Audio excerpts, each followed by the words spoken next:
The Helen project's been really useful, not just for ourselves but also for the wider community of farmers as well. It is very helpful when you get workshops that you know the people that's there and we're all working to the same goal. Most farmers are really passionate and they care for their land. They want to do the right thing. If they've got an amazing habitat, they want to look after it.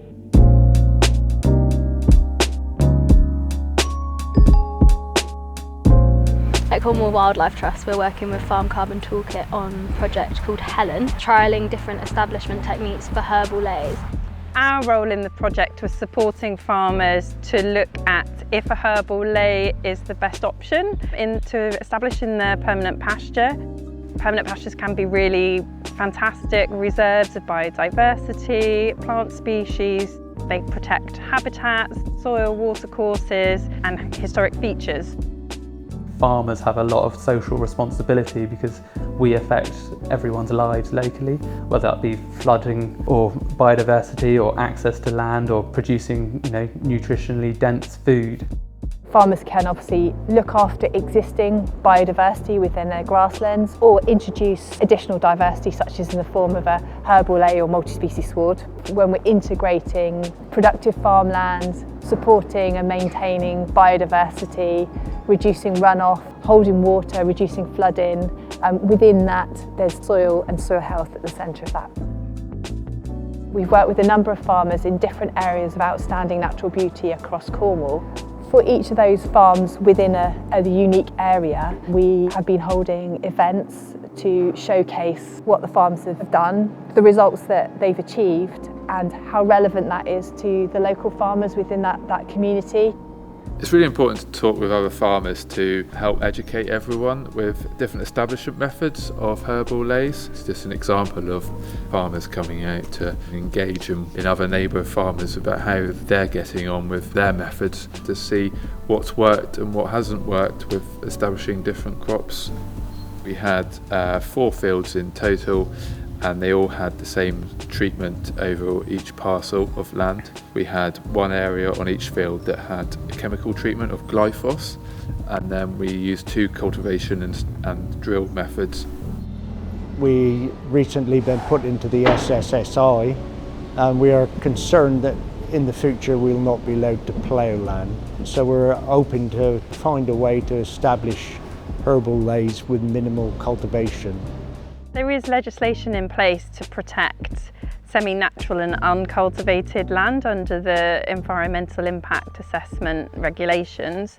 If your land is not species rich and you identify that it's an opportunity to create a herbal ley and enhance diversity, you will still need to go through the environmental impact assessment process, or at least check if it's required.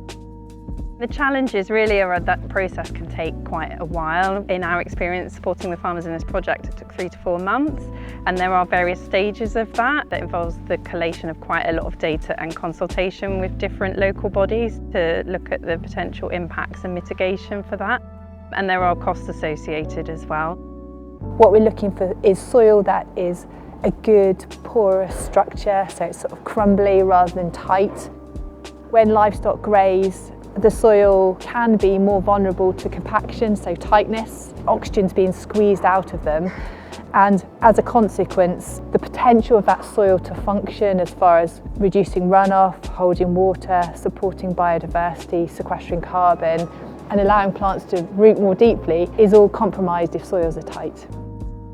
Biodiversity on the farm is at the centre of everything.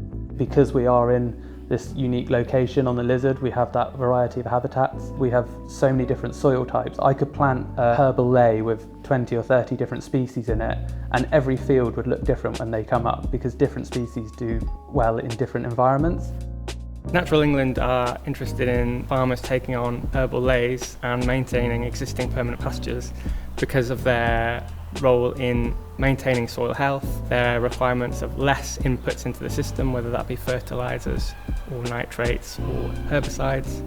But there are issues associated with those in that they require regular reseeding, potentially disturbance of the soil for their establishment, and they might have knock-on consequences for the natural systems adjacent to those farming systems. Having trials, it's a passion, to be honest. I love trying things, and something my dad's taught me is if you're doing the same as everyone else, you're doing it wrong.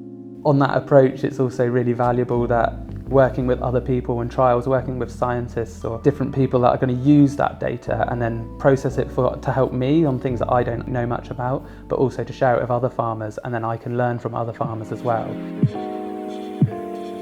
Doing the trials, we're going to learn about plantains and other herbs as we go along as well. I had to go to Natural England for approval, which dragged on until late August. So we were late establishing the new seed mix. We'll give it 12 or 18 months and see where it goes. It can't be a short-term project, it's got to be a long-term project, yeah. One of the biggest barriers that we have as farmers is bureaucracy and oversimplification of how farming works. Good farming is complicated because it's working with nature, with your land, and nature is complicated. Being a new scheme, we aren't exactly sure how it will fan out. Initially we got 5 years to carry on much the same as before, but we don't know what we will be allowed to do in 5 years' time. It's kind of farming in the dark.